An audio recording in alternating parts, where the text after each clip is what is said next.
누가복음 11장 14절부터 26절입니다. 우리 다 같이 읽도록 하겠습니다. 시작. 예수께서 한 말 못하게 하는 귀신을 쫓아내시니 귀신이 나가매 말 못하는 사람이 말하는지라. 무리들이 놀랍게 여겼으나 그 중에 더러는 말하기를 그가 귀신의 왕 바알세불을 힘입어 귀신을 쫓아낸다 하고, 또 더러는 예수를 시험하여 하늘로부터 오는 표적을 구하니 예수께서 그들의 생각을 아시고 이르시되 스스로 분쟁하는 나라마다 황폐하여지며 스스로 분쟁하는 집은 무너지느니라.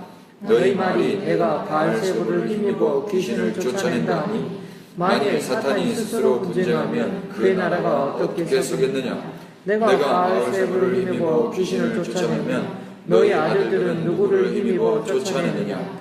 그러므로 그들이 너희 재판관이 되리라. 그러나 내가 만일 하나님의 손을 힘입어 귀신을 쫓아낸다면 하나님의 나라가 이미 너희에게 임하였느니라. 강한 자가 무장을 하고 자기 집을 지킬 때에는 그 소유가 안전하되, 더 강한 자가 와서 그를 굴복시킬 때에는 그가 믿던 무장을 빼앗고 그의 재물을 나누느니라. 나와 함께하지 아니하는 자는 나를 반대하는 자요, 나와 함께 모으지 아니하는 자는 해치는 자니라. 더러운 귀신이 사람에게서 나갔을 때 물이 없는 곳으로 다니며 쉬기를 구하되 얻지 못하고 이에 이르되 내가 나온 내 집으로 돌아가리라 하고 가서 보니 그 집이 청소되고 수리되었거늘. 이에 가서 저보다 더 악한 귀신이 7을 데리고 들어가서 보아니 그 사람의 나중이 편히 저보다 더 심하게 되느니라. 아멘. 할렐루야죠. 네, 오늘 말씀 페이퍼를 하나도 없으세요? 하나 없네요. 사이좋게. 청강생은 원래 이게 교재를 안 주는 거예요. 갑자기 규정이 생겼어요. 원래 자료 나가는 거 이거를 청강생 내가 축복하고요. 청강생 참 축복합니다. 네. 예수님은 하나님의 나라를 이미 임하게 하셨습니다라는 제목으로 예배 준비하도록 하겠습니다. 우리는 지난 시간에 구원은 은혜로 받는다는 것을 배웠습니다. 할렐루야. 또 두 번째로 은혜 받은 후의 삶이 좀 중요하다는 것에 대해서 배웠죠. 귀신 들려 말 못하던인데, 귀신 들려 말 못하던 그는 예수님의 이름으로 귀신을 대적하지 못했습니다. 그 사람은 자신의 치유를 위해서 한 일이 아무것도 없었습니다. 그저 예수님의 선포로 인해서 자유와 치유를 받았을 뿐입니다. 이처럼 우리가 구원을 받은 것도 우리가 아직 연약하고 아직 죄인 되었을 때 하나님께서 그리스도를 통해서 베푸신 사랑과 은혜 때문이었습니다. 이제 성도는 받은 그 은혜를 찬양하고 전하며 살죠. 다른 말로 예수님을 믿고 하나님과 함께 살고 예수님이 하셨던 일, 곧 귀신을 내쫓으며 그 하나님의 사람들을 모으며 산다 말입니다. 그러므로 성도의 경배와 전도는 지극히 자연스럽고 마땅한 일입니다. 성도에게 만약 그런 삶이 없다면 그것이 이상한 일이죠. 요한복음 7장 38절을 한번 열어보십시오. 귀신들의 특징이 무엇이었습니까? 우리가 오늘 읽은 본문에 보면 누가복음 11장 24절에 더러운 귀신이 사람에게서 나갔을 때 어느 곳으로 다녔다 그래요? 물 없는 곳으로. 그러니까 귀신은 물 있는 곳은 못 다니고 물 있는 곳에선 쉬지를 못하고 물 없는 곳에서 쉴 수 있었기 때문에 그 물 없는 곳을 찾아다녔단 말입니다. 왜 그런 거 아니? 이 귀신의 앞에 수식하는 형용사가 뭐예요? 더러운입니다. 더럽기 때문에 물이 있으면 씻겨지잖아요. 그러니까 자신의 더러움을 유지하고자 물을 피해 댕겼다고요. 근데 오늘 요한복음 7장 38절 한번 보십시오. 7장 38절 다 같이 시작. 나를 믿는 자는 성경의 이름같이 그 배에서 생수의 강이 흘러나오리라 하시니, 예수님 믿으면 어떻게 된답니까? 그 배에서 생수의 강이 흘러나온답니다. 여기서 말하는 배가요, 우리 배인데 아랫배입니다. 똥배. 근데 여기를 이제 히브리 사람들은 아랫배, 똥배 뭐가 들어가 있죠? 똥이 들어가 있죠. 배설물의 저장소입니다. 배설물의 저장소고 여성에게 있어서는 여기가 자궁이에요. 그런데 여성들이 여기서 이제 피가 소위 말해 더러운 피가 걸려지고 또 새로운 피가 만들어지고 이거 주기적으로 반복을 하면서 결국엔 뭐가 나오는 거죠? 생명이 나오는 거잖아요. 그죠? 마치 그 모양처럼 우리 안에 더러운 저장소였던 이 배가 이제는 깨끗한 생수로 갈아침을 당할 때 우리는 이제 생명 되신 예수 그리스도 그 아들과 함께 사는 거란 말입니다. 예수님이 하신 일이 더러운 저장소였던 이 배를 깨끗한 생수가 나오는 배로 바꾸신 일입니다. 예수님 하신 일이. 그런데 예수님을 믿는 자에게는 비로소 그 배에서 더러운 배설물이 아니라 더러운 피가 아니라 거룩한 보혈이 흐르고 깨끗한 생수가 흘러나온다고요. 예수님을 믿는 자들에게는요.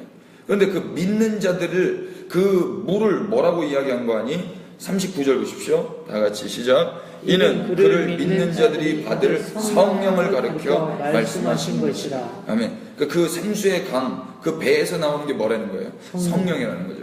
예수 믿는 자들에게서는 그 성령이 나온다는 거죠. 그 성령으로 말미암아서 거룩한 인생으로 전환된다라는 겁니다. 그런데 마귀는, 귀신은 그것을 하지 못하게 하는 거죠. 그래서 계속 그 상태, 그 배가 더러운 배설물이 나오고 더러운 피가 있도록, 인간의 피가 있도록, 예수 그리스도의 피가 아니라 거룩한 영이 아니라, 이게 더러운이라는 뜻이 그러니까 더러운 영이 아니라 깨끗하지 않은 영이에요. 그러니까 부정사 언이 들어가서 깨끗하지 않은 영. 그러면 성령은 뭘까요? 깨끗한 영. 영이라는 게 푸뉴마입니다. 푸뉴마. 그러니까 바람, 호흡, 영, 숨. 그러니까 깨끗한 숨이 있는 자들을 성령의 사람, 성도라고 하는데, 그렇지 않은 자들은 깨끗하지 않은 영, 더러운 귀신이 있는 사람들이라고 이야기한다. 귀신이라고 번역한 게 영이에요. 푸뉴마. 그러니까 뭔가 성경이 이야기하고자 하는 말이 귀신이라고 번역해가지고 이게 이해가 더 안 오죠. 그러니까 더럽지 않은 영, 깨끗한 영. 이렇게 빌립보서 3장을 한번 열어봐 주시겠습니까? 빌립보서 3장.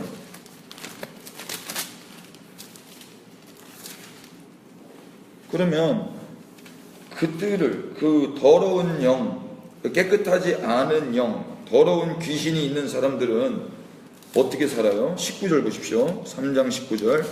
다 같이 시작. 그들의 마침은 멸망이요 그들의 씨는 배요 그 영광은 그들의 부끄러움에 있고 땅의 일을 생각하는 자. 예, 이게 그 깨끗하지 않은 영, 더러운 귀신에게 종속되어 있는 사람들의 삶입니다. 결국 그들의 마침은 멸망이고요, 그들의 씨는 하나님 예수님 그분이 아니고 자기 배입니다. 자기 배를 채우기 위해서 먹고 마시고 직장 가고 장가 가고 그렇게 인생을 사는 거예요. 그 영광은 그들의 부끄러움이 있습니다. 부끄러운 게 그들은 영광이라고 자랑하고 있는 거예요. 세상적으로 그들은 영광이라고 자랑하는 것이 사실은 부끄러운 거라는 거죠. 그들은 하늘의 것을 생각하는 게 아니라 땅의 것을 생각하는 자입니다. 18절 한번 읽어보실까요? 18절 시작. 내가 여러 번 너희에게 말하였거니와 이제도 눈물을 흘리며 말하노니 여러 사람들이 그리스도의 십자가의 원수로 행하느니라. 이 사람들이 어떤 사람들이라고 이야기합니까? 십자가의 원수라고 이야기하는 거예요. 십자가의 원수가 뭐예요? 십자가를 통해서 주님이 이루신 일이 무엇입니까? 그 더러운 피가 깨끗한 피로 흐르게 바꾸신 거잖아요. 아멘이시죠? 그 배가, 우리 배가 신 삼아서 사는 인생들이었는데, 이 배가 신이었는데, 이 배가 오히려 거룩한 피, 거룩한 생수가 흘러나오면서 이 배가 신이 아니라 이 성령, 하나님이 신 돼서 살도록 전환시키시고 바꾸신 게 십자가 아니었습니까? 그 십자가 안에서 우리의 옛사람이 죽고 새 사람으로 거듭나게 하신 그 예수님 하신 일. 그런데 이 배가 신되어 있는 사람들은 십자가에 뭐라는 거예요? 원수라는 겁니다. 십자가의 원수. 예수님 2번 죽이는 사람들이라는 거예요. 이게 바로 그 더러운 영에게 종속들려 사는 사람들입니다. 그 더러운 귀신이 하는 일은 이건 거예요. 그래서 물 없는 곳으로 다니면서 쉬고 있는 거죠. 그 집 안에서 그렇게 쉬고 있는 거예요. 그런 사람들 속 안에서 귀신은요. 오늘도. 그런데 예수님 믿으면 어떻게 된답니까? 이 모든 귀신의 장난에서부터 자유하게 되는 거예요. 나를 믿는 자는 성경의 이름과 같이 그 배에서 생수의 강이 흘러나오리라 했기 때문에 이제 거기 안에 더러운 귀신이 살 수 없어요. 더러운 귀신은 물 없는 곳을 쉬기 위해서 찾아다니는데 우리 속 안에서 예수님을 믿으면 우리 속 안에서 생수의 강이 흘러넘치기 때문에 그 성령이 우리 가운데 거하시기 때문에 어둠과 빛은 공존할 수 없잖아요. 그래서 예수 믿으라는 이야기입니다. 그래서 성도는 이제 그 받은 은혜, 구원을 은혜로 받았잖아요. 그 은혜를 이제 받은 자는 예수님 믿고 하나님과 함께 살고 하나님이 하셨던 귀신 내쫓는 일을 하면서 하나님의 사람 모으면서 산단 말입니다. 그러나 만약 그렇게 살지 않는다면 어떻게 된다고 지난주에 배웠습니까? 귀신이 떠나간 그 자리가 아무리 청소되고 정돈되어 있어도 그곳에 예수님이 함께하지 않으면 귀신은 다른 귀신 7을 더 데리고 자신이 나왔던 집으로 돌아왔잖아요. 그래서 중요한 건 무엇이었어요? 청소와 정돈이 중요한 게 아니라 예수님과 함께하는 게 더 중요했었죠. 그래서 아무리 청결하고 정돈되고 수양과 수련으로 깨끗한 삶을 청령 결백한 독야청청하는 삶을 살았다 하더라도 그 안에 예수님이 없으면 그런 불교인, 힌두교인, 무슬림인 그런 요가하는 아저씨 아줌마들 모두가 다 귀신의 소굴에 불과하다는 것입니다. 아멘이세요? 우리의 심령에 예수님이 함께 하실 수 있도록 예수님을 믿고 예수님과 함께 거하며 예수님과 함께 모을 수 있기를 그래서 축복합니다. 종교인들은 수련과 수양을 통해서 정돈되고 청결한 상태를 유지하려고 그러죠. 그러나 그들은 이걸 알아야 돼요. 이걸 모르는 거예요. 그곳에 예수님이 안 계시다면 아무리 청소되고 정돈되어 있어도 그저 귀신 소굴에 불과하다는 것을 말합니다. 인간의 몸은 보배로운 하나님이 거하시는 질그릇에 불과합니다. 그릇이 아무리 깨끗하더라도 그 안에 보배로운 하나님이 안 계시다면 그 그릇은 귀신의 놀이터에 불과한 거예요. 성도인 우리가 존귀한 이유는 우리가 존귀해서라기보다도 우리 안에 계신 하나님이 존귀하시기 때문 맞습니까? 우리는 하나님 없이는 아무것도 아닙니다. 고린도후서 4장 7절 한번 열어보십시오. 고린도후서 4장 7절.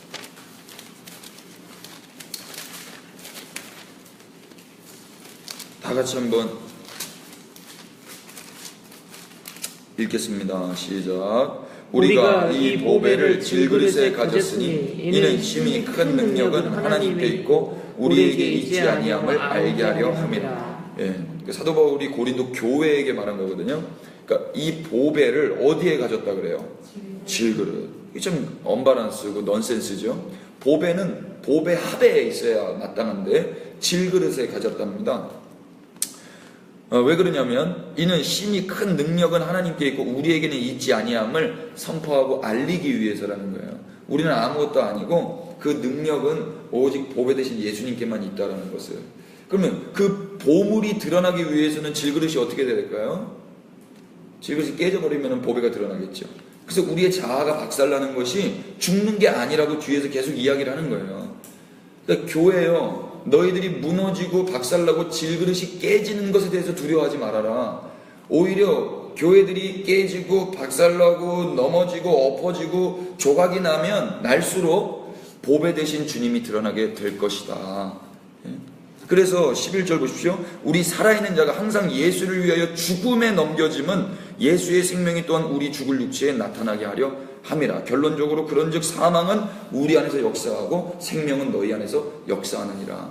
교회요, 사망이 너희 안에서 역사하는 게 마땅하다. 너희가 죽어야 거기서 보배로우신 주님이 드러날 것 아니냐를 사도 바울이 고린도 교회에게 이야기하고 있단 말입니다. 동일하게 우리 모두도 교회입니다. 우리도 질그릇입니다. 근데 우리 안에 누가 계신 거예요? 보배 대신 예수님이 계신 거죠. 그러면 예수님이 드러나기 위해서는 우리가 어떤 삶을 필연적으로 살게 될까요? 우리가 죽음의 삶을 필연적으로 살게 될 거란 말입니다. 예수님도 그것을 예고하셨죠. 세상에서 너희는 환난을 당할 것이다. 그러나 담대하라. 내가 세상을 이기었느니라. 아멘이시죠? 이게 제가 새벽 말씀으로 전했는데 예수님이 담대하라 해놓고 뭐라고 그랬어요? 내가 환난을 이겼다 그랬어요? 세상을 이겼다 그랬어요? 세상을 이겼다. 그러니까 환난을 이기는 게 아니고 세상을 이기신 예수님 때문에 우리는 환난에서도 환난 가운데서도 넉넉히 담대한 거거든요. 근데 우리는 종교는 뭐냐면 환난을 비껴달라고 하는 거예요. 그 기도의 열심이 언제 나오는가 보세요. 세상을 이기신 예수님의 얼굴을 구할 때 우리가 열심히 있게 기도를 하든가요? 아니면 내가 환난 당할 때 열심히 있게 기도하든가요? 그러니까 종교인들도 환난 앞에서는 기도하거든, 신을 찾거든요. 근데 얼마나 기독교 우리 예수님의 말씀이 고상한 거 아니? 세상 앞에 우리는 이기신 예수님 앞에서 우리가 담대한 거지, 환난을 이긴 예수님 앞에서 담대한 게 아니에요. 환난이 커요, 세상이 커요? 세상이 크잖아요. 그 집 안에 뱀이 있단 말입니다. 근데 우린 뱀 보고 놀라가지고 엄마 찾는데, 그게 종교라면 그 집을 무너뜨리셨어요, 우리 주님이. 그 집과 함께 원수마귀 뱀의 대가리가 박살났잖아요. 우리를 다른 집으로 옮기셨단 말입니다. 옛날 살던 이 집에 사는 게 아니고, 이 집에 살면서 뱀만 치워달라고 하는 게 아니고, 그 집과 함께 원수가 박살났다고요. 우리를 이 집에서 사랑의 아들의 나라로 옮기셨단 말입니다. 할렐루야. 아멘. 골로새서 1장 한번 보시겠습니까? 골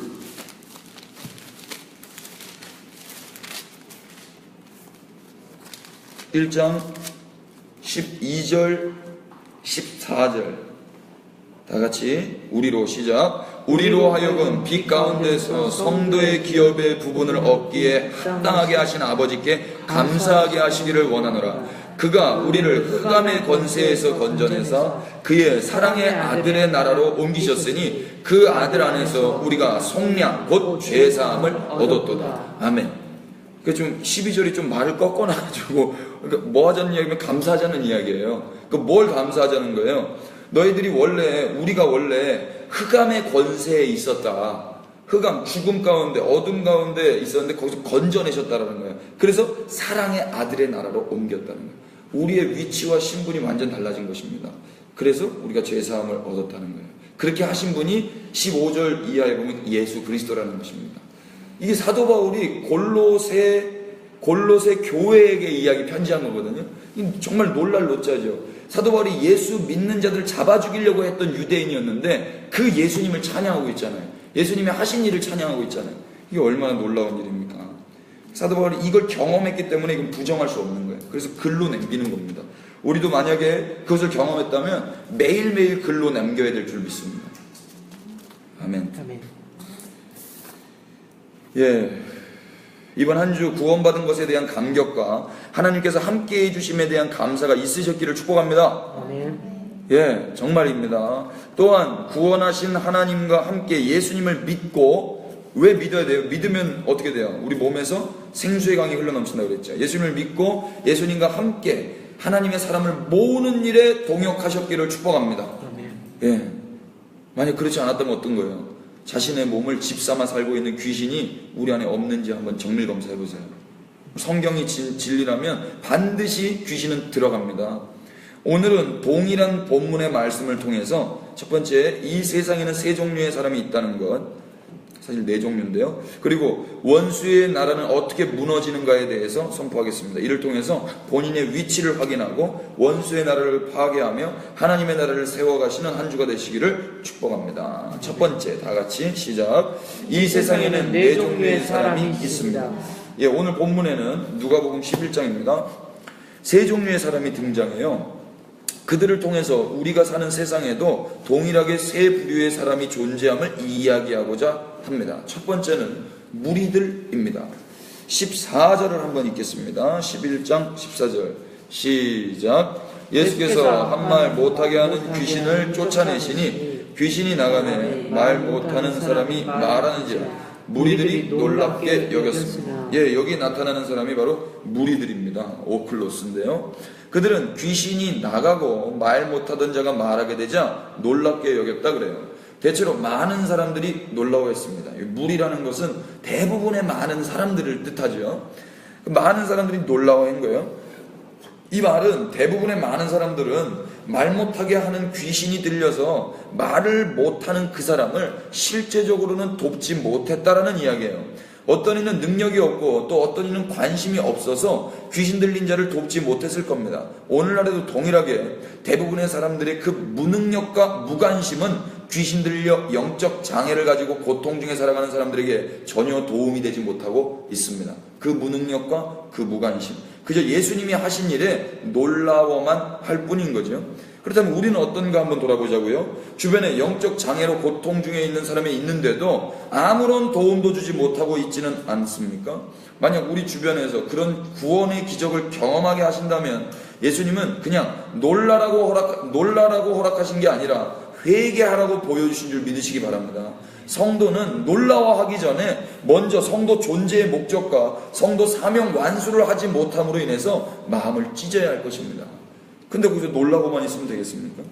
만약 그들 안에 예수님의 능력과 마음이 있었다면 귀신 들린 자를 진작에 도울 수 있었을 겁니다. 그러나 그들은 그렇게 하지 못했죠. 이 말은 예수님의 마음과 능력이 그들에게는 부재되었다라는 것을 의미해요. 따라서 그들이 아무리 청결하고 정돈된 선한 삶을 살았다 해도, 또 개인적으로 핑계댈 만한 바쁘고 중요한 사정이 있었다고 해도 그들은 이미 귀신의 소굴에 불과한 것입니다. 아무리 바쁘고 중요한 일이 있다 해도요, 사람 살리는 것보다 중요하고 급한 일은 없습니다. 아멘이십니까? 아멘. 수많은 무리들처럼 영적 장애를 안고 살아가는 이들을 방관해서는 안 되는 거예요. 얼마나 많습니까? 그런 사람들이 피차간에 무리들로 살지 않기를 그래서 축복하는 것입니다. 또 한 부류가 있습니다. 또 한 부류, 우리 15절을 다 같이 읽겠습니다. 시작. 그 중에 더러는 말하기를 그가 귀신을 바알세불을 힘입어 귀신을 쫓아낸다 하고, 갑자기 뭐 방언이 터졌어요. 아니, 저는 읽어버렸어요. 예. 그러니까 또 한 부류는 어떤 부류였습니까? 그 중에 더러 몇 사람, 키스인데요. 이거는 이제 썸, 뭐 영어에서는 썸이라고도 하고, 뭐 이제 몇몇 사람들이 있었습니다.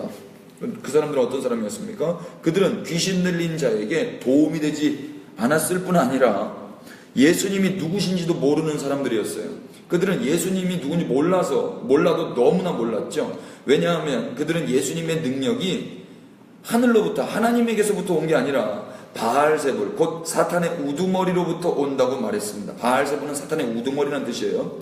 그들이 한 말은 해선 안 될 말이었죠. 감히 주님 앞에 이런 말 해서 되겠습니까? 사람에게도 이런 말 해서는 안 되는 거예요. 만약 그들의 말대로라면 예수님은 그저 사탄과 같은 편이며 사탄의 졸개일 뿐입니다. 우리가 들으면 어이가 없어서 헛웃음만 나올 말이지만 그들은 그렇게 생각한 거예요. 우리가 믿는 예수님은 그리스도 곧 메시아이십니다. 아멘이십니까? 네. 요한복음 4장 25절 한번 열어보십시오. 6월 달에 제가 설교한 우리가 믿는 예수님은 누구인가, 이 말씀 1시간 동안 예수님은 누구신가에 대해서 설교했는데요. 그거 한번 가능하시면 한번 들어보시면 좋을 것 같습니다. 그러니까 우리가 예수 믿어라 했는데 예수님 뭘 믿는 거냐, 예수님이 누구로 믿는 거냐, 왜 믿는 거냐, 이게 중요하잖아요. 대체로 많은 사람들이 왜 믿죠? 구원받으려고, 영생 얻으려고 믿잖아요. 정말 그렇습니까? 아니잖아요. 이런 겁니다. 이 벽돌 있는데요. 이 벽돌 왜 만들었습니까? 벽돌 되게 하기 위해서 만들었습니까? 집 세우기 위해서 만들었습니까? 집 세우기 위해서 만드는 거잖아요. 이 건물을 세우기 위해서 저 벽돌을 만든 거잖아요. 그러니까 우리는 왜 구원받았습니까? 구원받기 위해서 구원받았습니까? 아니면 하나님의 나라를 세우기 위해서 우리가 구원받았습니까? 하나님의 나라를 세우기 위해서 즉 존재 목적은 구원받음에 있는 게 아니에요. 그건 시작점이지, 그게 과정도 아니고 끝점도 아니란 말입니다. 근데 대체로 예수 믿는 이유가 우리가 구원받기 위해서란 말입니다. 잘못된 게 속은 겁니다. 너 왜 예수 믿어? 구원받기 위해서. 그럼 예수님을 누구라고 믿는 거야? 나를 구원해 주시는 분 정도로 믿는 거란 말입니다. 그런 다른 타종교에서도 그런 믿음, 그런 신념은 다 있잖아요. 근데 우리가 예수님을 뭐라고 믿습니까? 4장 25절 보십시오. 여자가 이르되 메시아 곧 그리스도라 하는 이가 오실 줄을 내가 아노니 그가 오시면 모든 것을 우리에게 알려주시리로다. 이 사마리아 여인입니다. 그러니까 이방 여인이, 원래는 이스라엘 여자죠. 사마리아가 북이스라엘로 나눠졌으니까. 그러니까 이들에게도 경전, 토라가 있단 말입니다. 하나님의 말씀을 들었단 말입니다. 그래서 어릴 적부터 역사적으로 그 그리스도 메시아에 대한 신앙이 있었다고요. 그분이 온다. 언제인지 모르고 그분이 누군지는 모르지만 그분이 반드시 온다. 그 신앙 가지고 살았다고요. 근데 그거를 들었는데 예수님 뭐라 그래요? 예수께서 이르시되 네가 말하는 내가 그라. 그러니까 너에게 지금 말하는 내가 바로 네가 알고 있는 네가 여지껏 들었던 그 메시아다. 그 그리스도다 이야기하는 거예요. 그러니까 이 여자가 뭐라고 이야기합니까? 28절에 여자가 물동이를 버려두고 동네로 들어가서 사람들에게 이르되 내가 행한 모든 일을 내게 말한 사람을 와서 보라. 이는 그리스도가 아니냐. 그러니까 예수님을 뭐라고 증거한 거예요? 그리스도로 증거한 거죠. 그들이 동네에서 나와 누구에게로 나옵니까? 예수께로 나오는 거예요. 그러니까 예수와 그리스도는 다른 말이죠. 예수는 이름이고요. 그리스도는 그분의 신분이죠. 그러니까 예수 그리스도라는 것은 플레임이 아니고 예수님이 누구신지에 대한 신앙 고백인 거예요. 그러니까 Jesus is Christ인 거죠. 그래서 예수님의 이름으로 기도합니다도 맞지만 제가 몇 번 이야기했죠. 예수 그리스도의 이름으로 기도한다는 게 가장 짧은 신앙 고백이란 말입니다. 그래서 우리가 믿는 예수는 우리는 뭘 믿는 거냐? 예수님이 그리스도라는 걸 믿는 거예요. 구약 성경에서 예고하시고 구약 성경을 말씀하신 분, 그 천지를 창조하시고 이스라엘을 세우시고 이스라엘을 통해서 열방을 구원하시고자 하셨던 그 하나님, 그 약속하셨던 그 하나님이 육신을 입고 예수라는 이름으로 이 땅에 오셨다. 그런데 오늘날 2000년이 지난 우리에게도 그 예수가 이 말씀을 통해서 전해졌다. 우리가 믿는 예수가 누구냐? 하나님이다. 유대인들에게 이 말하면 놀랄 노짜겠죠. 웃기고 있는 개같은 이방인들이 감히 하나님의 이름을 너희의 입으로 말한다고 우습게 보겠죠. 그러나 우리가 믿는 분이 바로 그분이란 말입니다. 그분이 아버지라고, 유대인들이 아버지라고 평생 제사 드렸던 그분과 우리가 오늘날 교회 예배당에서 예배드리는 그 대상이 한 분 하나님이란 말입니다. 한 분 하나님. 근데 놀라운 것은 유대인들이 드리는 하나님과 우리 지금 이방 교회에서 드리는 하나님이 다른 것처럼 여겨지잖아요. 그건 무슨 말입니까? 구약과 신약이 다릅니까? 아니잖아요. 할렐루야. 예수님이 요한복음 5장에서 뭐라고 그랬습니까? 5장 39절 37절부터 보시죠. 요한복음 5장 37절 또한 나를 보내신 아버지께서 친히 나를 위하여 증언하셨느니라. 하나님이 예수님을 보내셨는데 하나님이 예수님을 증언하셨대요. 너희는 아무 때에도 그 음성을 듣지 못하였고 그 형상을 보지 못하였으며. 이게 무슨 말입니까? 이 유대인들에게 말씀하시는 건데요. 유대인 너희들은 아무 때에도 그 음성을 듣지 못했다. 여기서 그 음성은 누구의 음성입니까? 하나님의 음성이죠. 하나님의 음성. 그리고 하나님의 형상도 보지 못했다. 유대인들, 사람은 하나님의 음성과 하나님의 형상을 봤어요? 못 봤어요? 못 봤죠. 그러니까 구약 성경에서 나올 때, 구약 성경에서 하나님과 대면한 사람들 있지 않습니까? 그러면 그 사람들은 누구를 본 거예요? 그리스도를 본 거죠. 근데 그 그리스도가 누구라는 거예요? 예수님이라는 겁니다. 그러니까 예수님은 2000년 전에 계셨던 분이 아니라 구약 성경에 아브라함을 만나주신 그분이 예수님이라고 저는 믿습니다.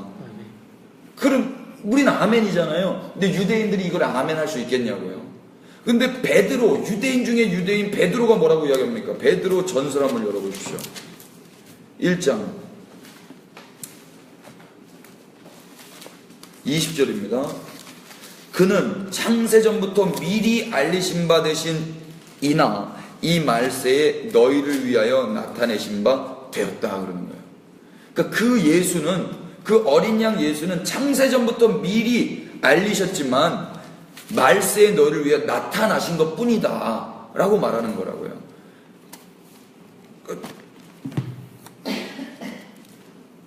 요한복음 1장도 그러죠. 태초에 말씀이 계시니라 이 말씀이 하나님과 함께 계셨으니 이 말씀은 곧 하나님이시니라. 그가 태초에 하나님과 함께 계셨고 만물이 그로 말미암아 지은 바 되었으니 지은 것이 하나도 그가 없이는 된 것이 없느니라. 이분이 예수님이라고 믿습니다. 예수님이 창조주 하나님이십니다.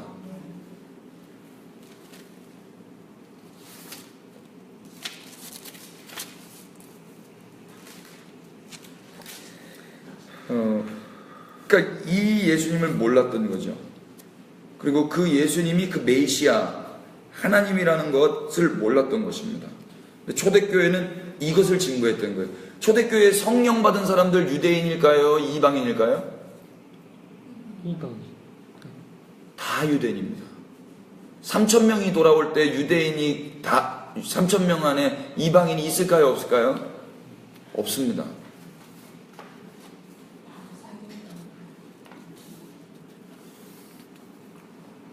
이방인이 이제 복음을 듣게 된 것은 사도행전 보세요. 제가 거짓말하는 것처럼 다 쳐보시죠. 자, 보십시오. 너무 놀랍죠? 전 너무 깜짝 놀랐어요. 성경을 보고. 2장 14절부터 이제 베드로가 설교를 합니다. 유대인 베드로가 어디서 베드로가 11사도와 함께 서서 소리를 높여 이르되 유대인들과 예루살렘에 사는 모든 사람들아 이 일로 너희를 알게 하신 것이 내 말에 귀를 기울이라. 그러면서 설교를 시작해요. 그러면서 구약 성경을 가지고 이야기를 합니다. 그게 요엘서예요. 자녀들은 예언할 것이요. 하나님이 이렇게 말씀하셨다는 거예요. 그런데 그것을 오늘 이루신다는 거예요. 그러면서 쭉 이야기하면서 36절에 뭐라고 이야기합니까? 그런즉 이스라엘 온 집은 확실히 알지니 너희가 십자가에 못 박은 이 예수를 하나님이 주와 뭐가 되게 하셨대요? 그리스도가, 그 메시아가 되게 하셨다라는 겁니다. 그래서 37절 그들이 이 말을 듣고 마음에 찔려 베드로와 다른 사도들에게 물어 이르되 형제들아 우리가 어찌할까? 형제들아라고 말했다면 이들이 이방인일까요? 유대인일까요? 유대인이죠. 유대인들은 절대 이방인과 형제가 안 돼요. 그러니까 베드로가 이르되 너희가 회개하여 각각 누구 이름으로 세례받으라고 그래요? 예수 그리스도. 예, 이게 유대인들에게 있어서 얼마나 자존심 상하는 일입니까? 자기들이 그렇게 신성모독죄로 십자가에 매달아 죽인 그 청년 예수거든요. 청년 예수, 젊은이 예수. 근데 그 이름으로 세례를 받아야 되는 거예요. 또 그 예수에게 죄사함을 받아야 되는 거예요. 그러면은 성령을 선물로 받는 거예요.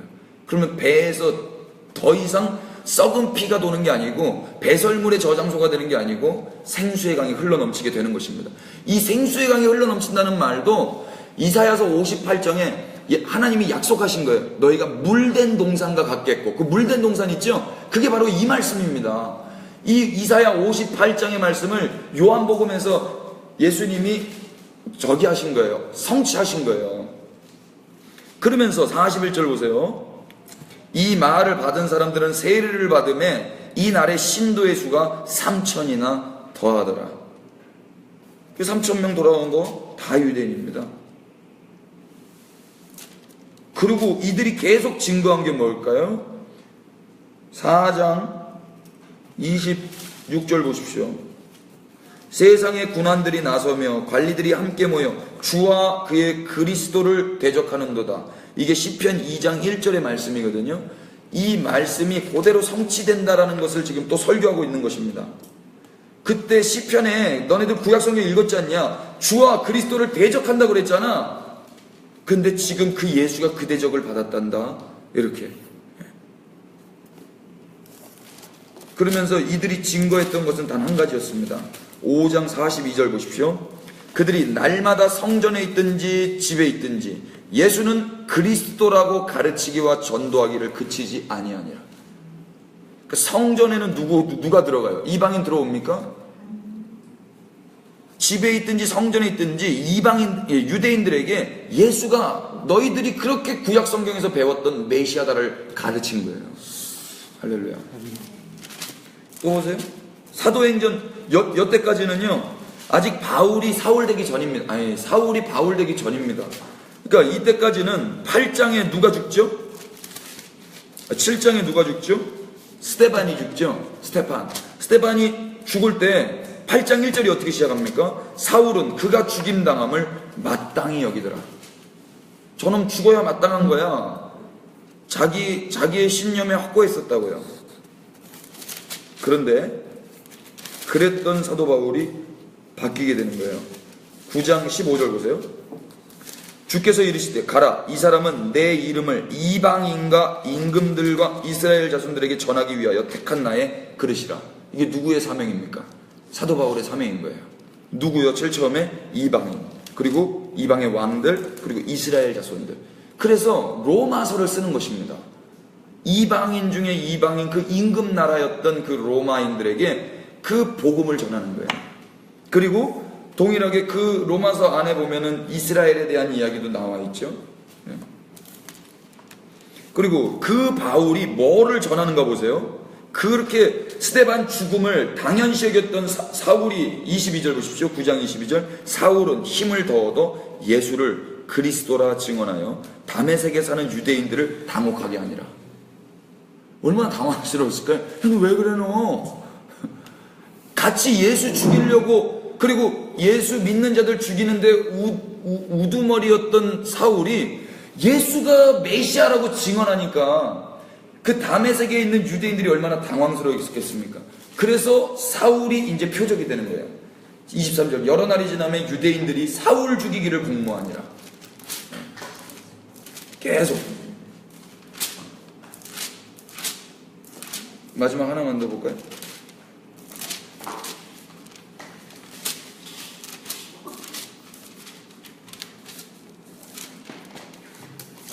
18장 28절. 이는 성경으로서 예수는 그리스도라고 증언하여 공중 앞에서 힘있게 유대인의 말을 이김이로라. 계속 바울이 유대인들의 말을 이겨버려요. 자기는 삶도 그렇게 살았고, 자기가 예수가 그리스도라는 것 때문에 예수 믿는 자들을 잡아 죽이려고 했던 자였는데 오히려 그가 그렇게 이야기하고 있단 말입니다. 끝으로 요한복음 20장 한번 보셔서 요한복음이 쓰여진 목적에 대해서 한번 보십시오. 복음서가 왜 쓰여졌습니까? 20장 31절. 다 같이 시작. 오직 이것을 기록함은 너희로 예수께서 하나님의 아들 그리스도이심을 믿게 하려 하시며 또 너희로 믿고 그 이름을 힘입어 생명을 얻게 하려 함이니라. 아멘. 그 뭘 믿는 거예요? 예수님이 하나님의 아들 그리스도이심을 믿는 겁니다. 그냥 이거 느낌이 좀 다르죠. 나를 천국 보내주는 어떤 누구가 아니고 이미 역사적으로 하나님이 계셨는데 그 하나님이 아들로 우리에게 오신 거예요. 그러니까 단순히 뭐 대한민국 목포에 있는 나 하나 살리기 위해서 예수님이 이 땅에 오신 건 아니라는 거죠. 그 부분도 당연히 있죠. 근데 협의적인 부분이죠. 너무도 광의적으로 우리가 좀 봐야 되지 않겠습니까? 성경이 나를 위해서 쓰여졌지만 나를 위해서 쓰여진 것만은 아니잖아요. 할렐루야. 그런데 이들은 그 예수님을 몰랐단 말입니다. 우리도 모르면 정말 엉뚱한 예수님 믿고 있단 말입니다. 예수님 어떤 분이십니까? 천지를 창조하신 하나님이시며 온 인류를 구원하신 구원자이시며 죄로 인해 죽은 우리를 피로 사신 분이시며 지금도 온 땅을 다스리시는 만왕의 왕이시고 만주의 주가 되십니다. 아멘. 예, 할렐루야. 이때는 좀 진짜 신나게 좀 할렐루야. 예수님은 죽음의 세력을 잡은 원수 사탄을 멸하신 분이시죠. 그런 예수님이 어찌 사탄과 같은 편일 수 있고 졸개일 수 있겠습니까? 결코 그럴 수 없는 일입니다. 그들의 말은 무지의 극치를 드러낸 것이에요. 우리는 예수님에 대해서 그렇다면 얼마나 알고 있습니까? 요한복음에 따르면 성경은 예수님에 대한 증언입니다. 여기서 말하는 성경은 신약 성경 아니고 구약 성경입니다. 그러니까 구약 성경은 누구에 대한 증언이라고요? 예수님. 구약 성경엔 예수라는 단어 없잖아요. 예수님 이런 거 없잖아요. 근데 예슈아는 있고 여호수아도 있고 호세아도 있고 그리스도도 있고 하지만 그 예수님은 안 나타나지만 사실 숨은 그림 찾기. 그 구약 전체가 다 누구에 대한 증언이라는 거예요? 예수님. 따라서 우리는 보편적으로 가장 안전하게 성경을 통해서 예수님을 알 수가 있는 것입니다. 저는 축복합니다. 구약 성경을 읽으실 때 숨은 예수님 찾으시기를 축복해요. 우리는 얼마나 그렇다면 성경을 읽고 있습니까? 성경을 모르면 예수님을 모른다고 말해도 틀린 거 아니죠. 예수님을 모르면 해선 안 될 말을 거침없이 하게 될 겁니다. 이들처럼요. 그런데 그보다 더 무서운 게 뭐예요? 하나님이 보내신 자, 그 아들 예수님을 모르면 영벌이 있는 것입니다. 영생은 무엇이라 그랬습니까? 하나님과 유일하신 참 하나님과 그가 보내신 자 그의 아들 예수 그리스도를 아는 것이니다 그랬잖아요. 그러니까 예수님을 모르면 어떻게 되는 거예요? 해선 안 될 말을 하는 것뿐 아니라 영벌인 거예요. 영벌. 아들을 아는 자에게는 영생이 있습니다. 생명이 있습니다. 아들이 있는 자에게만 생명이 있어요. 아들이 없는 자에게는 생명 없습니다. 예수님을 더 알아가시기를 축복합니다. 요 말씀 줄 한번 긋고 가시죠. 요한일서 5장 12절. 여기 제가 일부러 막 말씀 구절 다 이거 풋노트 달아드리는 이유는요, 이거 안 달면 되게 시간 빨리 걸리잖아요. 막 글 그냥 쓰면 되니까. 그런데 근거 없는 말이 돼버려요. 그냥. 자, 다 같이 찾으셨으면 큰 목소리로 읽겠습니다. 시작. 아들이 있는 자에게는 생명이 있고 하나님의 아들이 없는 자에게는 생명이 없느니라. 아멘. 생명과 목숨은 다릅니다. 목숨을 죽여도 영원한 생명이 있으면 그분은 영생합니다. 아멘. 그러나 목숨이 붙어 있어도 생명 대신 아들이 없으면 그 사람은 지옥 백성입니다. 아멘이죠? 장수와 영생은 다릅니다. 장수하고 영생은 달라요. 또 한 부류의 사람들이 있었습니다. 또 한 부류의 사람, 예수님을 시험하여 하늘의 표적을 구하는 사람들이었습니다. 누가복음 11장 16절입니다. 다 같이 시작. 또 더러는 예수를 시험하여 하늘로부터 오는 표적을 구하니. 이게 세 번째 부류의 사람들이었습니다. 시험하다라고 번역한 헬라어 페이라조는요, 실험하다, 경험하다, 시도하다라는 뜻으로 사용돼요. 따라서 그들은 예수님을 실험해서 자신의 목적, 곧 하늘의 기적을 경험해보고 싶었던 사람들이었어요. 예수님께서 기적을 베풀자 이들은 그 기적을 자신에게 가져오려고 했던 것입니다. 다른 말로 이들은 예수님을 이용하려던 자들이에요. 그들의 목적은 예수님이 아니었어요. 그들의 목적은 기적이었습니다.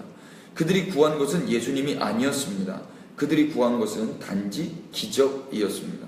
그들은 지난 시간에 기도를 가르쳐 주신 예수님의 가르침을 통해서 친구가 구한 것은 떡, 곧 가장 좋은 성령임을 배웠고, 또 그 성령을 구함은 자신을 위한 것이 아니라 인생길에서 지친 친구에게 주기 위함이라는 것 또한 우리는 배웠어요. 근데 이들은 그걸 못 배운 거예요. 다시 말해서 예수님께서 가르쳐 주신 구함의 목적은 자기 자신이 아니었잖아요.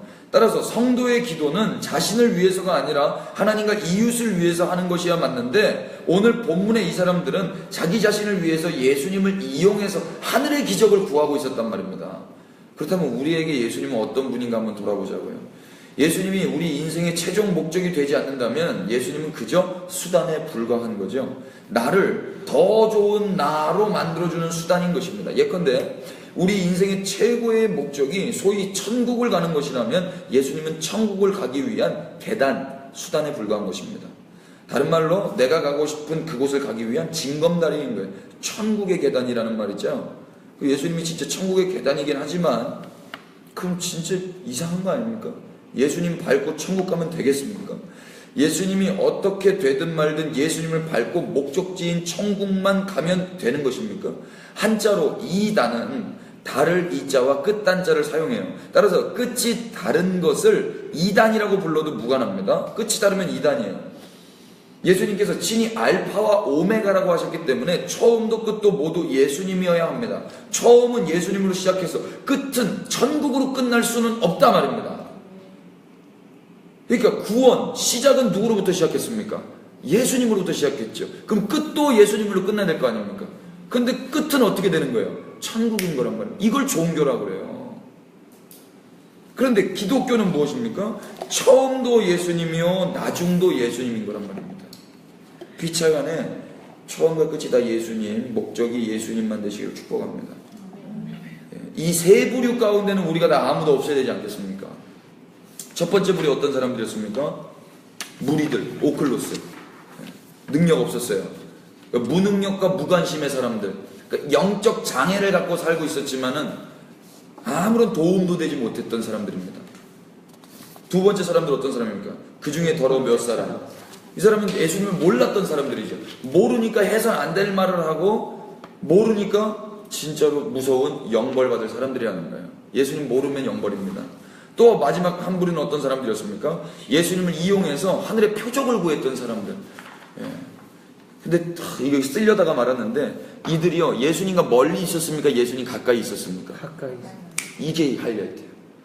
예수님과 가까이에서 예수님과 근접거리에 있었단 말입니다. 그런데 이 세 부류의 사람들 다 어떤 사람들이에요? 다 심판받을 사람들이라고요. 너무 소름 끼치잖아요. 둘째, 다 같이 읽겠습니다. 시작. 원수의 나라는 스스로 분쟁할 때 무너집니다.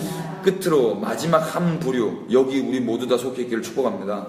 이들은 어떤 부류입니까? 예수님과 함께 모으는 자, 곧 예수님과 함께 하는 자였습니다. 예수님과 함께하고 예수님과 함께 모으는 자.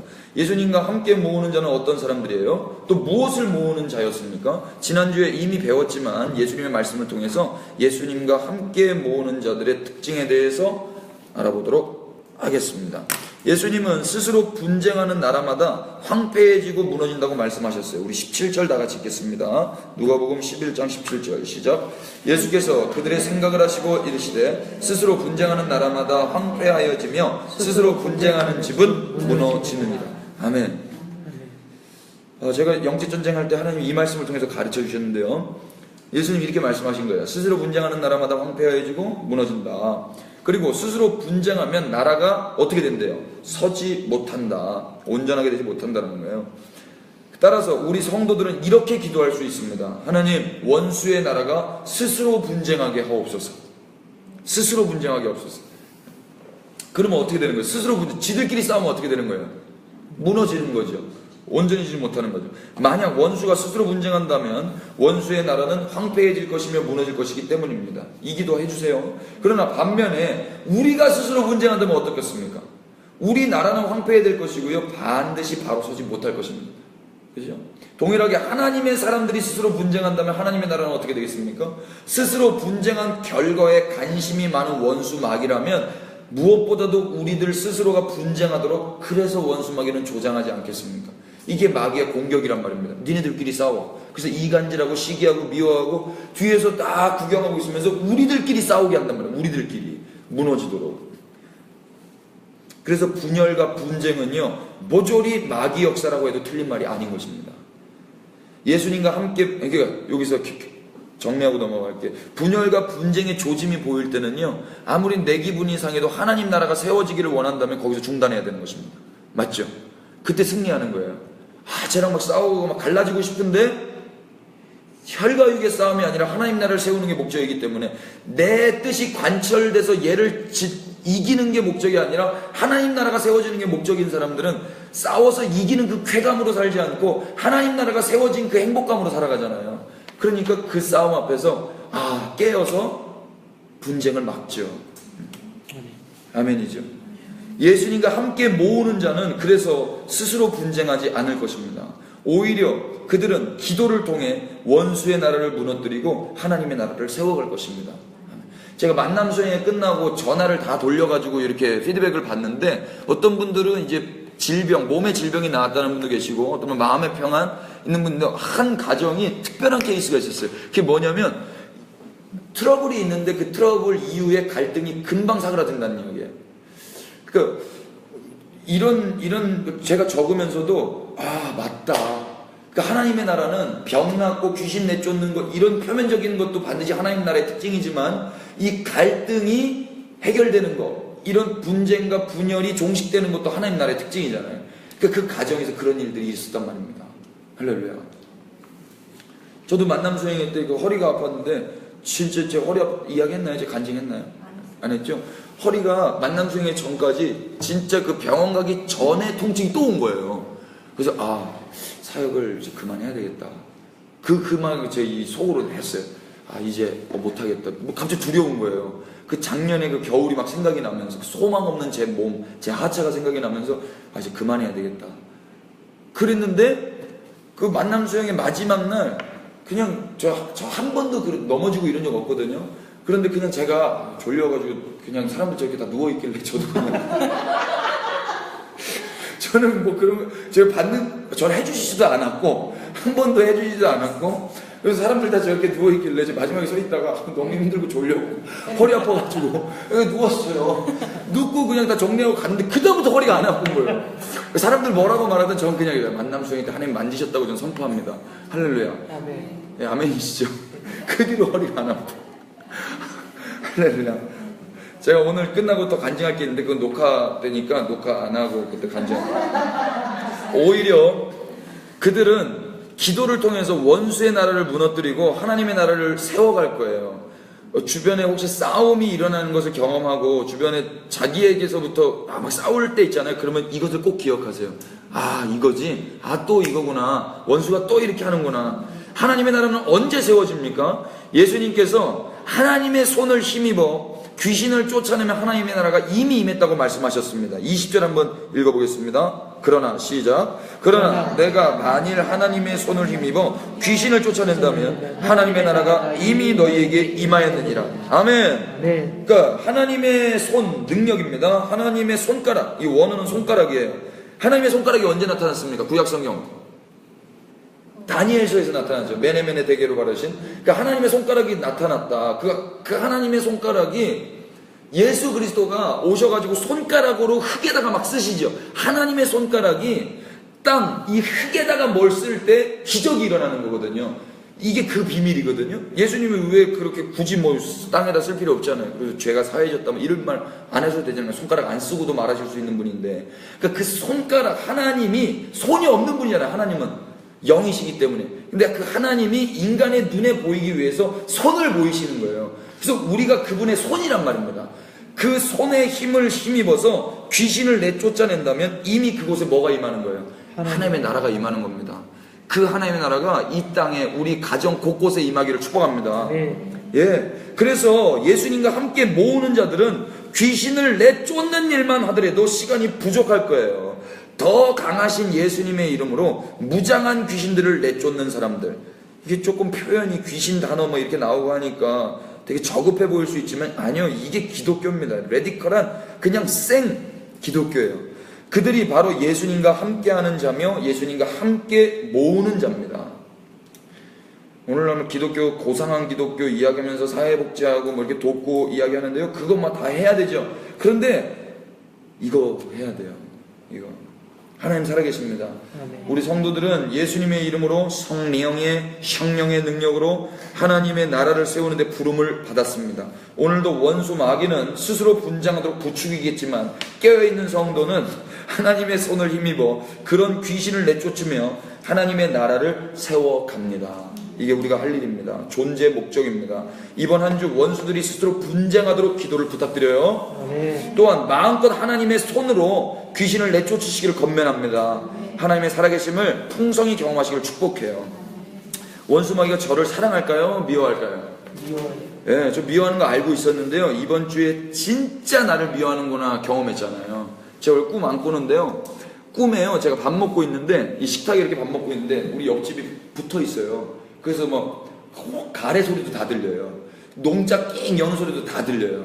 그리고 창문 열면, 화장실 창문 열면 샤워하는 것도 다 보여요. 그렇게 이제 따닥따닥 붙어 있는 집인데, 꿈에 그 3층, 우린 2층이고 3층에 있던 사람이 골룸처럼 거기를 타고 넘어와서 우리 집 화장실 창문으로 와가지고, 저희 집 와보셨죠? 이쪽에 이렇게 앉아있는데 저에게 뚜벅뚜벅 걸어와서 침을 뱉고 갔어요. 제 입에다가. 그러면서 손가락질을 이렇게 하면서 그 입을 가리키면서 이러면서 이렇게 뒷걸음질해서 다시 2층에서 3층으로 넘어가더라고요. 이런 꿈 꾸면 재수없잖아요. 그런데 그리고 나서 어떤 일이 있었는 거 아니? 할렐루야.